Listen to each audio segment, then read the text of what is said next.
ആരോഗ്യമന്ത്രി വീണ ജോർജ് പുതിയ കള്ളത്തരങ്ങളുമായിട്ട് ഇന്നലെ വന്നിട്ടുണ്ടായിരുന്നു. അതായത് ആ കെട്ടിടം നേരത്തെ തന്നെ അടച്ചിട്ടിരുന്നതാണെന്നും അവിടെ ആർക്കും പ്രവേശനമില്ലായിരുന്നു എന്നൊക്കെ പറഞ്ഞിട്ടുണ്ടായിരുന്നു. പക്ഷേ ഈ കഴിഞ്ഞ ദിവസം അതിൻ്റെ കള്ളിയെല്ലാം വെളിച്ചത്ത് വന്നിരിക്കുകയാണ്. അവിടെ കറണ്ടും വെള്ളവും മറ്റും നൽകിയിരുന്നെന്നും ഡോറുകളൊന്നും സീൽഡ് അല്ലായിരുന്നെന്നും ഒക്കെ പറഞ്ഞിരുന്നു. പക്ഷേ അപ്പോൾ മന്ത്രി വീണ ജോർജിനെ രക്ഷിക്കാനായിട്ട് വാസവൻ വന്നിട്ടുണ്ടായിരുന്നു. PN വാസവൻ വന്ന് പറഞ്ഞു അവിടെ ഒരു നമ്മളവിടെ ചവർ, അതായത് ഡംപ് ചെയ്യുന്ന വേസ്റ്റ്, ഹോസ്പിറ്റൽ വേസ്റ്റൊക്കെ ഡംപ് ചെയ്യുന്ന ഒരു സ്ഥലമായിരുന്നു. അപ്പോൾ അതുപോലും ഒരു ഹോസ്പിറ്റലിലെ വേസ്റ്റ് മാനേജ്മെൻറ്റാണ് ഇവർ പറയുന്നത്, ഈ പറയുന്ന ബിൽഡിങ്ങിനകത്ത് ഡംപ് ചെയ്യുമായിരുന്നതൊക്കെ. അപ്പോൾ ഇവർ ഇവരുടെ ആ ഹോസ്പിറ്റൽ മാനേജ്മെൻറ്റ് മൊത്തത്തിൽ ഈ ആരോഗ്യ മേഖല കഴിഞ്ഞ ദിവസം പിണറായി വിജയൻ പറഞ്ഞിട്ടേ ഉള്ളൂ, അതിനൊരു പ്രശ്നവും ഇല്ല, അത് വെറുതെ ചുമ്മാ ഹാരിസ് ഡോക്ടർ പറയുന്നതാണ് എന്നൊക്കെ പറഞ്ഞിരുന്നു. എന്തായാലും അദ്ദേഹം പറഞ്ഞതിൻ്റെ പിറ്റേ ദിവസം തന്നെ ആരോഗ്യ മേഖലയുടെ അവസ്ഥ കേരളം മുഴുവൻ കണ്ടു. അപ്പോൾ ഇതിനെപ്പറ്റി സാറിന് എന്താണ് പറയാനുള്ളത്, പ്രത്യേകിച്ച് വീണ ജോർജിൻ്റെ പ്രസ്താവനകളെ പറ്റിയും അവരുടെ കള്ളികൾ വെളിച്ചത്തായ സ്ഥിതിക്ക്? അല്ല, പിണറായി വിജയന് പ്രശ്നമില്ല എന്ന് പറഞ്ഞത് സത്യമാണ്. അതുകൊണ്ടാണല്ലോ അദ്ദേഹം നാളെ രാവിലെ അമേരിക്കക്ക് പോവാണ് ചികിത്സയ്ക്ക്. അപ്പൊ അദ്ദേഹത്തിന് പ്രശ്നമില്ല എന്നുള്ള കാര്യത്തിൽ നമുക്ക് ആർക്കും സംശയമില്ല. പ്രശ്നമുള്ളത് സാധാരണക്കാരായ ജനങ്ങൾക്കാണ്. അത് അദ്ദേഹത്തിന് മനസ്സിലാവുന്നില്ല എന്നുള്ളതാണ് പ്രശ്നം, അല്ലാതെ മറ്റൊന്നും അല്ല ഇവിടുത്തെ പ്രശ്നം. നോക്കൂ, ഇവിടെ വളരെ വ്യക്തമായിട്ട് ഇന്നിപ്പോ മാതൃഭൂമി ഉൾപ്പെടെയുള്ള ചാനലുകൾ പുറത്തുവിട്ടിട്ടുണ്ട്.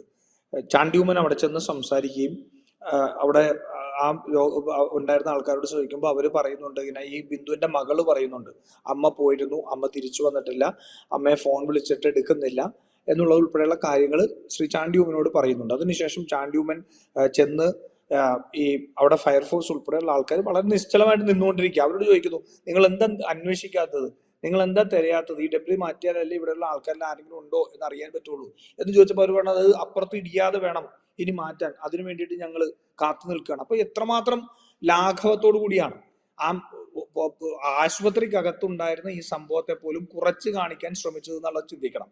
അവിടെ വീണ ജോർജും അതുപോലെ തന്നെ മന്ത്രി വാസവനും പറഞ്ഞത് 100ൽ 101 കള്ളമാണ് എന്നുള്ളത് തെളിഞ്ഞു കഴിഞ്ഞു. അതിന് സംസാരിക്കുന്ന തെളിവുകൾ ഇപ്പൊ നമ്മുടെ മുന്നിലുണ്ട്. ഒരു അപകടം ഉണ്ടാകുമ്പോൾ ഇത്തരത്തിൽ തങ്ങളുടെ ഉത്തരവാദിത്വമല്ല എന്ന് സ്ഥാപിക്കാൻ ഇത്രമാത്രം വ്യഗ്രതപ്പെടേണ്ട ആവശ്യം എന്താണെന്നുള്ള, ഒരു അപകടം ഉണ്ടായിക്കഴിഞ്ഞാൽ പരമപ്രധാനമായിട്ടുള്ള ആ അപകടത്തിൽ ഒരു മനുഷ്യജീവൻ ഉൾപ്പെട്ടിട്ടില്ല എന്ന് ഉറപ്പിക്കുകയും അതുണ്ടെങ്കിൽ അതിനെ രക്ഷിക്കാനുള്ള നടപടികൾ എടുക്കുക എന്നുള്ളതാണ് പരമപ്രധാനമായിട്ടുള്ളത്. 2.5 മണിക്കൂർ അവർക്ക് ആ മൺകൂനയുടെ അടിയിൽ കിടക്കേണ്ടി വന്നുകൊണ്ടാണല്ലോ മരണം സംഭവിച്ചത്. അത് ഒരുപക്ഷെ നേരത്തെ തന്നെ ചെയ്തിരുന്നെങ്കിൽ അത് ഉണ്ടാവുമില്ലായിരുന്നു. ഞാൻ നേരത്തെ സൂചിപ്പിച്ച പോലെ ചാണ്ടി ഉമ്മന് പുറത്തു നിന്ന് വന്നിട്ട് അത് മനസ്സിലാക്കാൻ കഴിഞ്ഞത് എന്തുകൊണ്ട് ആശുപത്രിയിലുള്ള അധികൃതർക്ക് മനസ്സിലാക്കാൻ കഴിഞ്ഞില്ല. പിന്നെ മന്ത്രി ചെന്നിട്ട് അതിനെ അപ്പൊ കള്ളങ്ങൾ പറഞ്ഞ് ഇതിൽ നിന്ന് രക്ഷ നേടുക എന്നുള്ളതായിരുന്നു ഇവരുടെ പ്രശ്നം. അത് തന്നെയാണ് ഇന്ന് ഈ സർക്കാരിന്റെ ഏറ്റവും എല്ലാത്തിനെയും രാഷ്ട്രീയമായി മാത്രം കാണുക, എല്ലാം തങ്ങൾക്ക് രാഷ്ട്രീയമായി തിരിച്ചടി ഉണ്ടാവുന്നു ഭയന്നുകൊണ്ട് അതിനെല്ലാം കൺസീൽ ചെയ്യാനായിട്ട്, മറച്ചു വെക്കാനായിട്ട് ശ്രമിക്കുന്നതിന്റെ ഭാഗമായിട്ടാണ് ഇത് പറഞ്ഞത്. വിശ്വാസ്യത നഷ്ടപ്പെട്ട ഒരു ഗവൺമെന്റ് ആയിട്ട് മാറിയില്ലേ ഇന്നലത്തെ ഒരൊറ്റ ദിവസം കൊണ്ട്? ഒരു വിശ്വാസ്യതയും ഇല്ലാത്തൊരു ഗവൺമെന്റായി മാറി. എന്നിട്ട് അവസാനം ആ പാവപ്പെട്ട കുടുംബത്തെ പോലും തിരിഞ്ഞു നോക്കാനുള്ള മനസ്സുപോലും കാണിക്കാത്ത ഒരു ഇൻസെൻസിറ്റീവ്നെസ്, ഒരു സർക്കാരിന്റെ ഇത്രമാത്രം വലിയ ഒരു ധാർഷ്ട്യം, അത് ജനങ്ങൾ കൃത്യമായിട്ട് മനസ്സിലാക്കും. ഇപ്പോൾ ഈ ഹാരിസ് ഡോക്ടറിൻ്റെ വിവാദത്തിൽ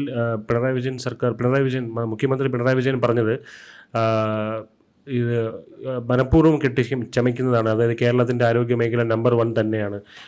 അദ്ദേഹത്തിൻ്റെ പോസ്റ്റിൽ പറഞ്ഞിട്ടുണ്ടായിരുന്നു, ഈ ഉപകരണങ്ങളും മറ്റും രോഗികൾ വാങ്ങിച്ച് അവർ സ്വന്തമായിട്ട് വാങ്ങിക്കാൻ ശേഷിയുള്ള രോഗികൾക്ക് മാത്രമാണ് സർജറി ചെയ്യാൻ പറ്റുന്നത്, അല്ലാതെ ഉള്ളവരുടെ ഒരു നീളുന്ന ക്യൂ ഉണ്ടെന്ന്, ഒരു ലിസ്റ്റ് ഉണ്ടെന്നൊക്കെ പറയുന്നുണ്ട്.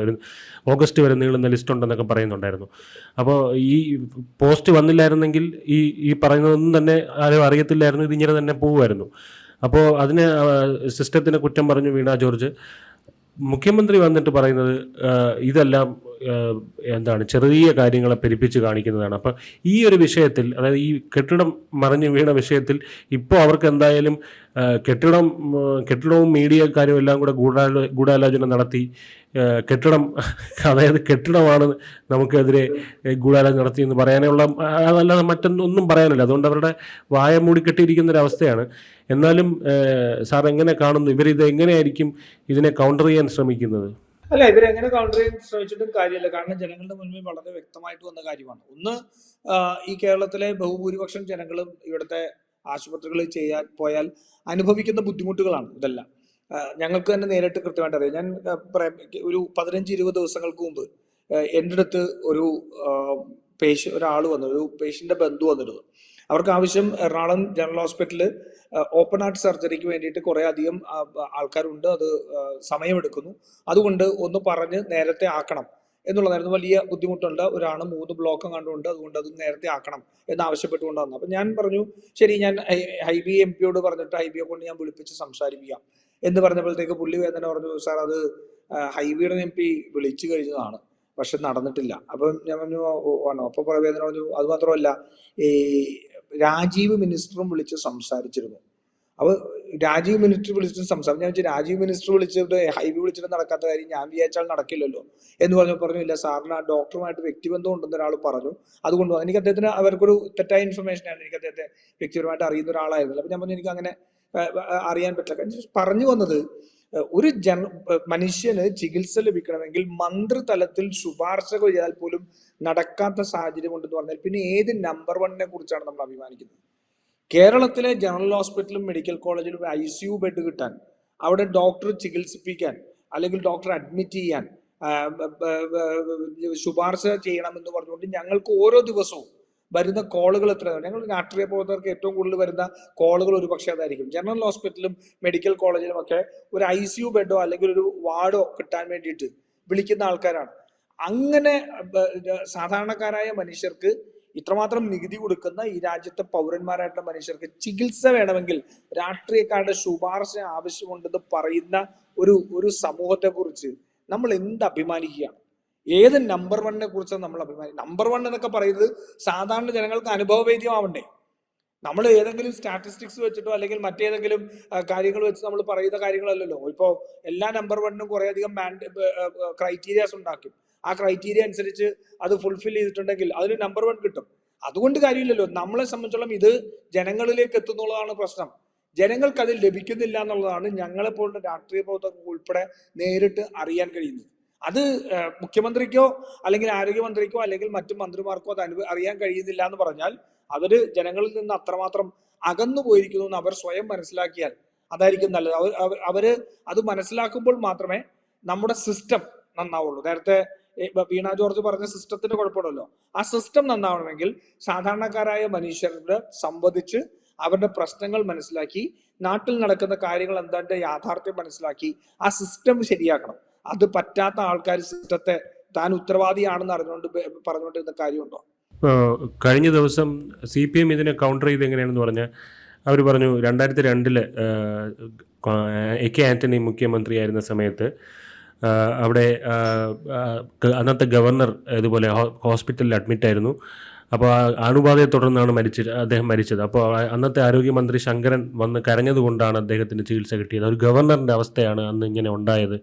അതുപോലെ ഉമ്മൻചാണ്ടി ഭരണകാലത്ത് അതായത് മരുന്നുകളും മറ്റും പ്രൈവറ്റ് കമ്പനികൾക്ക് ലാഭം ഉണ്ടാക്കാൻ വേണ്ടി ടോയ്ലറ്റുകളിൽ പബ്ലിക് സെക്ടറിലുള്ള മരുന്നുകൾ എടുത്ത് കളഞ്ഞിരുന്നു. അത്തരം അഴിമതികളൊന്നും ഇപ്പം നടക്കുന്നില്ലോ എന്നൊക്കെ പറഞ്ഞൊരു വാട്ടർ ബോട്ടറിയൊക്കെ പറഞ്ഞാണ് ഇവർ ന്യായീകരിക്കാൻ ശ്രമിക്കുന്നത്. അതിനെ എങ്ങനെയാണ് സാർ കാണുന്നത്? അല്ല, ഞാൻ ചോദിക്കുന്നത് അത് തന്നെയാണ്. വാട്ടർ ബോട്ടർ തന്നെയാണല്ലോ.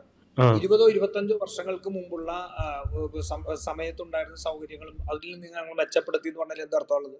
25 വർഷം മുന്നോട്ട് പോയപ്പോൾ നമുക്ക് അതിനനുസരിച്ചുള്ള സൗകര്യങ്ങൾ കൂടിയിട്ടുണ്ട്, ടെക്നോളജി കൂടിയിട്ടുണ്ട്, അതിനനുസരിച്ചുള്ള സാങ്കേതിക വിദ്യ എല്ലാം കൂടിയിട്ടില്ലേ?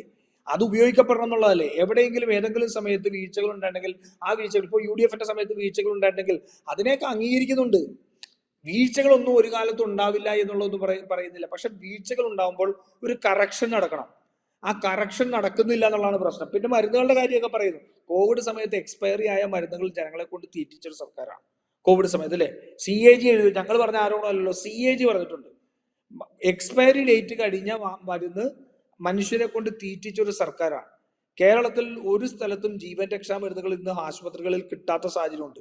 പനിക്കുള്ള മരുന്ന് പോലും ലഭിക്കാത്ത സാഹചര്യമുണ്ട്. ചികിത്സ ലഭിക്കുന്നില്ല. ഒരു ഡോക്ടർ പറഞ്ഞത് ശസ്ത്രക്രിയക്കുള്ള ഉപകരണം ഇല്ല എന്ന് പറഞ്ഞ മനുഷ്യനെയാണ് ഇപ്പോ ഈ സർക്കാരിനെ താറടിച്ച് കാണിക്കാനായിട്ടുള്ള ഗൂഢാലോചനയുടെ ഭാഗമാക്കി പിണറായി വിജയൻ കൊണ്ടേ നിർത്തിയിരിക്കുന്നത്. ആ മനുഷ്യനെ പോലും ഭയപ്പെടുത്തുകയാണ്. അതുകൊണ്ടാണ് അവസാനം പിണറായി വിജയൻ എനിക്ക് ഗുരുതുല്യനാണ്, എന്ന് പറഞ്ഞാൽ ഞാൻ സർക്കാരിനെതിരെയല്ല, പിന്നെ ആർക്കെതിരെ പറയണ്ടേ? സർക്കാരല്ലേ ഇത് ചെയ്യേണ്ടത്? മെഡിക്കൽ കോളേജുകൾ സർക്കാരിന്റെ നിയന്ത്രണത്തിലല്ലേ? സൊസൈറ്റി ഉണ്ടാവും, സൊസൈറ്റി ഉൾപ്പെടെയുള്ള കാര്യങ്ങൾ അവിടെ ഉണ്ടെങ്കിൽ പോലും സർക്കാരല്ലേ ഇതിനകത്ത് മുഴുവൻ ചെയ്യേണ്ടത്. അപ്പൊ അത് ചെയ്യാൻ ആരോഗ്യമന്ത്രിയുടെ ഓഫീസിൽ പരാതി പറഞ്ഞിട്ട് പോലും കാര്യം നടക്കുന്നില്ല എന്ന് പറഞ്ഞതാണ് ഈ ഡോക്ടർ. അപ്പൊ ആരോഗ്യമന്ത്രിയുടെ ഓഫീസിൽ പറഞ്ഞ് കാര്യം നടന്നില്ലെങ്കിൽ അതിന്റെ ഉത്തരവാദിത്വം ആർക്കാ? ആരോഗ്യമന്ത്രിക്കല്ലേ? അപ്പം അത്തരത്തിൽ പരാജയപ്പെട്ട ഒരു സർക്കാർ ഇന്ന് അതിനെതിരെയുള്ള വിമർശനങ്ങളെ മുഴുവൻ മൂടിക്കെട്ടാൻ വേണ്ടി ശ്രമിച്ചുകൊണ്ടിരിക്കുക. അതാ ഞാൻ കഴിഞ്ഞ ദിവസം പറഞ്ഞത്. കഫീൽ ഖാനെ എങ്ങനെയാണോ യോഗി ആദിത്യനാഥിന്റെ ഭരണകൂടം കൈകാര്യം ചെയ്തത്, അതേ നിലയിലേക്ക് ഡോക്ടർ ഹാരിസിനെ ഇന്ന് പിണറായി വിജയന്റെ ഭരണകൂടം കൈകാര്യം ചെയ്യുകയാണ്. എത്രമാത്രം രൂക്ഷത ഉണ്ട് എന്നുള്ള കാര്യത്തിൽ നമുക്ക് തർക്കം ഉണ്ടായേക്കാം, പക്ഷെ മനസ്ഥിതി ഒന്നാണ്. അതുകൊണ്ടാണ് ആ ഡോക്ടർ ഹാരിസിന്റെ വീട്ടിലേക്ക് ആദ്യം പോലീസിനെ അയച്ചത്, അല്ലെ? അങ്ങനെ ക്രിമിനൽ കേസിൽ പ്രതിയൊന്നും ആയിരുന്നില്ലല്ലോ, അങ്ങനെക്കെതിരെ അഴിമതി ആരോപണമില്ലല്ലോ. എന്തിനാണ് ഈ കാര്യം പറഞ്ഞപ്പോൾ പോലീസ്? അതെ. അപ്പൊ അതുകൊണ്ട് മനസ്ഥിതി ഒന്നാണ്. തങ്ങൾക്കെതിരെ പറയുന്ന ആൾക്കാരെ മുഴുവൻ തേജോവധം ചെയ്യുകയും അവരെ ഭയപ്പെടുത്തി ഇല്ലാതാക്കുകയും ചെയ്യുക എന്നുള്ള മനസ്ഥിതിയിൽ നിന്നാണ്. അതിന്റെ ഏറ്റവും വലിയ ദുരനുഭവിക്കുന്നത് ജനങ്ങളാണെന്നുള്ളതാണ് എന്റെ കാര്യം.